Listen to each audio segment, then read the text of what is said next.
오늘 우리에게 주신 하나님의 말씀 보도록 하겠습니다. 창세기 3장 8절로 13절 말씀입니다. 생명샘가 1월 8일 수요일 말씀 하나님의 낯을 피하여 함께 읽겠습니다. 그들이 그날 바람이 불 때 동산에 거니시는 여호와 하나님의 소리를 듣고 아담과 그의 아내가 여호와 하나님의 낯을 피하여 동산 나무 사이에 숨은지라.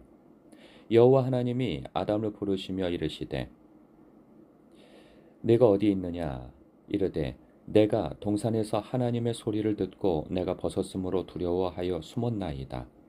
이르시되 누가 너의 벗었음을 내게 알렸느냐 내가 내게 먹지 말라 명한 그 나무 열매를 네가 먹었느냐. 아담이 이르되 하나님이 주셔서 나와 함께 있게 하신 여자 그가 그 나무 열매를 내게 주므로 내가 먹었나이다. 여호와 하나님이 여자에게 이르시되 내가 어찌하여 이렇게 하였느냐. 여자가 이르되 뱀이 나를 꿰므로 내가 먹었나이다. 아멘. 아, 사람이 하나님의 명령을 어기고 금단의 열매를 먹게 되어졌죠. 그리고 난 다음에 보이는 두 가지 태도를 보게 되어져요. 어, 먼저는 앞서 어제 본문 말씀에서 그 부끄러움을 알게 되어져서 나무 열매로 자기의 이 벗은 몸에 부끄러워 가리는 모습을 보게 되어졌는데, 오늘 본문 말씀에서는 그 하나님의 낯을 피하여 동산 나무에 숨는 모습을 보게 되어져요. 당연하겠죠. 어, 사람이 죄를 짓게 되어지면 죄를 지은 대상을 피하게 되어지는데, 이 아담과 하와는 자신들이 하나님 앞에 범죄한 것을 알게 되어졌어요. 그래서 하나님의 낯을 피하여 동산 나무에 숨게 되어졌죠. 그러니까 사람이 이 죄를 짓게 되어지면 물론 어떤 관계 속에서 사람에게 죄 지은 뭐 그런 것을 떠나서 하나님 앞에 죄를 짓게 되어지면 나타나는 태도가 뭐냐 하면 하나님을 피하여 숨는 태도가 나타나는 거죠. 그래서 우리 삶 속에 하나님 앞에 죄를 지으면 그것이 처음에는 그렇게 나타나지 않지만 그 죄가 계속 되어졌을 때 사람은 점점 이 교회 나오는 것을 예배드리는 것을 불편해하고 말씀 보는 것 기도하는 것을 점점 멀어지게 되어지죠. 그래서 교회를 처음부터 딱 끊는 게 아니에요. 그런 것들에서 멀어지면서 사람을 피하게 되고 목회자를 피하게 되고 그러다 결국은 교회를 안 나오게 되어지는 상황이 나타나게 되어지죠. 어, 그런데 이 반대로도 또 보게 되어져요. 그러니까 이 죄, 하나님 앞에 죄를 범한 것에 대해서 우리는 좀 헷갈릴 때가 있어요. 뭐냐면 내가 이 정도는 죄가 아니지라고 생각하는 경우가 있단 말이죠. 그러니까 사람은 자기 본능에 자꾸 합리화 시키려고 하는 그 마음이 발동하거든요. 그래야 사람이 살아요. 그래서 이게 무슨 죄가 되겠느냐라고 생각하는 경향이 있는데, 반대로 이렇게도 생각해 봐야 되는 거예요. 내가 지금 하나님의 말씀과 기도에서 멀어지고 있다면, 그것이 게을러져 가고 있다면, 예배 생활에 있어서 내가 하나님을 기뻐하지 못하고, 예배를 즐거워하지 못하는 가운데 내가 처해 있다면, 지금 나는 하나님 앞에 멀어지고 있다고 하는 거예요. 그러니까 내가 지금 죄와 가까워지고 하나님과는 멀어지고 있다는 증거입니다.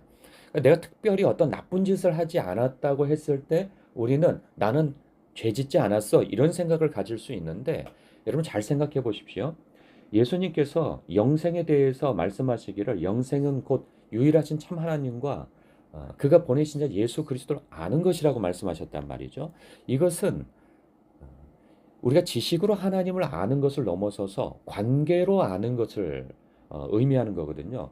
그렇게 생각할 때, 그렇게 볼 때, 하나님과 지금 우리가 관계를 맺을 수 있는 도구가 뭐예요? 하나님의 말씀입니다. 그리고 성령을 의지하여 드리는 기도란 말이죠. 우리가 하나님의 말씀과 기도로서 하나님을 알아가고 있는 건데, 지식으로도 또 경험적으로도 알아가는 것인데, 이것이 우리를 영생케 하는 거거든요. 그런데 내 삶 속에서 하나님의 말씀과 기도와 예배 생활에 있어서 멀어져 간다? 좀 소원해진다? 그렇다고 한다면 우리는 죄와 가까워지고 있는 거예요. 영생에서 자기도 모르게 멀어져 가고 있다고 하는 증거인 것이죠. 그러니까 뭘 하고 안 하고를 떠나서 내가 하나님과 멀어지고 있다면 죄와 가까워지고 사망과 가까워지는 것이요. 내가 하나님과 가까워지고 있다면 죄와 멀어지고 있는 것이요. 그리고 영생과 가까워지고 있다라고 우리는 알면 되는 것입니다. 그러니까 복잡하게 생각할 것이 없어요. 내가 하나님의 말씀을 읽고 있느냐, 묵상하고 있느냐, 하나님의 말씀을 즐거워하고 있느냐, 그리고 내가 기도 생활을 늘 하나님 앞에 기도 생활을 하고 있는가, 이것을 돌아봐야 하는 것입니다. 이것을 하지 않고 내가 교회를 열심히 다니고 있다? 이것은 자기를 기만하는 것이고 자기의 영혼을 사기맞고 있다는 사실을 아셔야 합니다. 어, 그런가 하면 두 번째, 하나님 앞에 범죄하였을 때 나타나는 이 좋지 않은 태도가 소개되어지는데, 하나님께서 이 에덴 동산에 찾아오셔서 아담을 부르시잖아요. 9절에 보니까 아담아 네가 어디 있느냐라고 찾으세요. 그런데 우리도 다 알다시피 하나님께서 몰라서 찾으시겠어요? 몰라서 네가 어디 있느냐 물으시겠어요? 네가 왜 지금 그렇게 숨어 있느냐 이런 말씀인 것이죠. 이것은 몰라서 물으시는 것이 아니고, 이것은 어, 네가 왜 이렇게 됐느냐라고 했을 때 의미되어지는 바는 무엇이냐면, 저도 아이에게 훈육을 하고 무엇인가 잘못을 가르치려고 할 때 아이에게 너 왜 이렇게 했어라고 하는 것은 몰라서 묻는 게 아닌 거죠. 물론 몰라서도 묻지만 그 의도 속에서는 그 잘못을 인식하고 용서를 구할 기회를 주는 것이라 말이죠. 그런데 아담은 어, 이렇게 얘기하죠. 내가 벗었으므로 두려워 숨었나이다. 그러면 네가 벗었음을 네게 알려준 자가 누구냐? 이렇게 하나님께서 물으시죠. 그때 그 나무 열매를 네가 먹었느냐? 라고 하나님께서 물어보신단 말이에요. 이 역시 몰라서 물어보시는 것이 아니라 말이죠. 그렇다고 할 때 이미 다 알고 하나님께서 말씀하셨을 때 아담의 태도는 이와 같으면 안 되는 거였어요. 아담이 대답합니다. 하나님이 주셔서 나와 함께 있게 하신 여자 그가 그 나무 열매를 내게 주므로 내가 먹었나이다 라고 변명을 합니다. 근데 여기서 변명은 참 좀 좋지 않은 변명인데, 하나님을 먼저 음, 핑계를 대죠. 하나님에 대해서. 하나님께서 나에게 함께 있게 하신 여자, 그러니까 하나님 잘못이라는 거예요. 그러니까 하나님이 나한테 그 여자를 주지 않았다면 내 아내에게 속임을 당하지 않았을 것인데, 하나님이 나한테 그 여자를 주었기 때문에 첫째로는 하나님 탓이요, 두 번째로는 나를 속여 먹게 한, 사실 속이지 않았죠. 그도 알았죠. 근데 여자 그가 그 나무 열매를 내게 주므로 내가 먹었나이다 라고 하나님과 자기 아내의 핑계를 두며 변명을 하고 있죠. 그러니까 결국은 남 탓을 하고 있는 것을 보게 되어져요.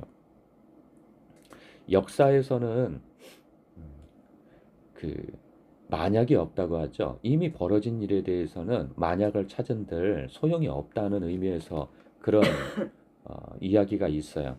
그런데 여기에서도 참 아쉬운 부분이 생겨요. 만약에 아담아 네가 어디 있느냐, 누가 너의 벗었음을 알게 하였느냐라고 할 때 납작 엎드려서 하나님 잘못했습니다 하고 용서를 구하고 회개하였다면 역사는 어떻게 바뀌었을까, 그런 생각이 들어요. 그 역사 속에서 두 인물이 생각나잖아요. 한 사람은 다윗이고 한 사람은 베드로입니다. 왜냐하면 사울과 다윗은 똑같이 범죄하였어요. 그런데 사울은 하나님 앞에 변명으로 일관하거든요. 그러나 다윗은 하나님 앞에 그 죄를 지목받았을 때 바로 엎드려져서 그 하나님 앞에 회개하고 죄 용서를 구합니다. 그래서 하나님 앞에 용서를 받죠. 그리고 또 가룟 유다와 베드로가 있어요.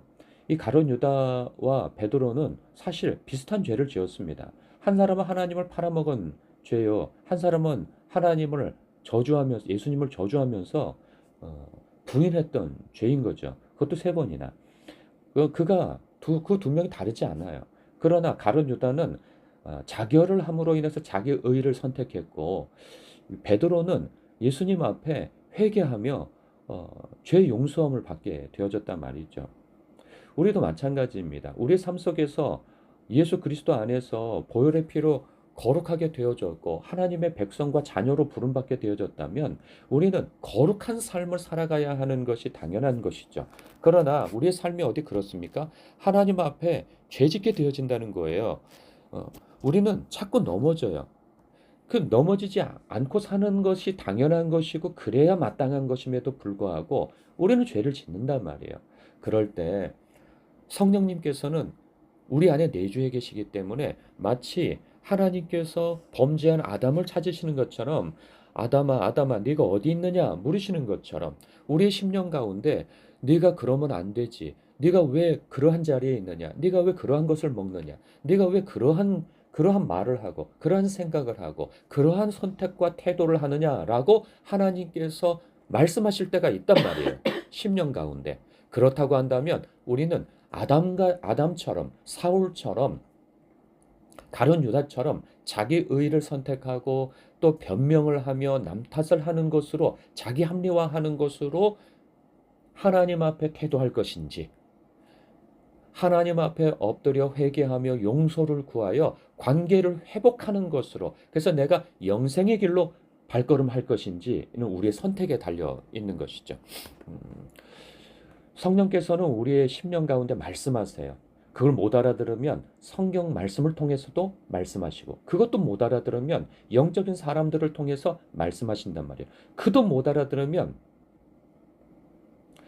어, 당나귀의 입을 벌려 미쳤다고 하는 그 선지자를 훈계하는 것처럼 하나님께서는 사물을 이용해서라도 그 죄를 지적하고 말씀하신단 말이죠. 그 이유는 돌이켜 생명 얻는 자리로 나오라는 것이죠. 우리는 그렇기 때문에 깨어 있어야 하는 것입니다. 무엇으로? 말씀과 기도로 깨어 있어야 하는 것이죠. 그래야 하나님의 선하시고 기쁘시고 온전하신 뜻을 분별할 수가 있게 되어지는 것이고, 그래야 그 분별한 것을 순종할 수 있게 되어지는 것이죠. 여러분은 사실 이 첫 번째에 있어서는 잘하고 계신다 믿습니다. 그 무엇이냐면 하나님을 피하여 숨지 않는 거죠. 그러니 이 새벽 말씀을 듣기도 하는 것이고 이 생명의 말씀을 통하여서 하나님의 말씀의 통치와 다스림을 받고 계시는 거 아니겠어요? 그리고 이 말씀을 붙들고 기도하고 계시잖아요. 그러니 이 부분에 있어서는 여러분 하시던 대로 해 나가시면 됩니다. 그러나 그럼에도 불구하고 나의 삶 속에 하나님 앞에 죄 짓는 것이 있다면 우리의 심령 가운데 성령께서 알려주시고 깨닫게 하시는 죄가 있다면 우리는 변명해서는 안 됩니다. 하나님 앞에 바로 범죄함을 낱낱이 고하여 솔직히 고하여 7번씩 70번이라도 우리 주님 앞에 죄 용서함을 구하며 우리가 은혜의 자리로 나아가야 하는 것이죠. 그럴 때 우리는 생명의 길로 발걸음할 수 있는 것입니다. 주님 앞에 반복되어지는 죄를 짓는다 할지라도 우리는 주님 앞에 자괴감을 가지고 동굴로 들어갈 것이 아니라 미쁘고 의로우셔서 우리의 죄에서 구원하실 우리의 죄를 용서하시고 주님과의 관계로 다시 품어 안으실 우리 신실하신 주님을 의지하여 주님 앞에 회개하며 나가야 하는 것입니다.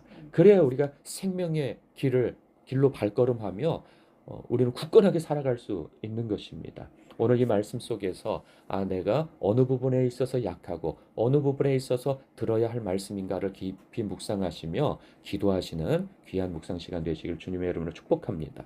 기도하겠습니다.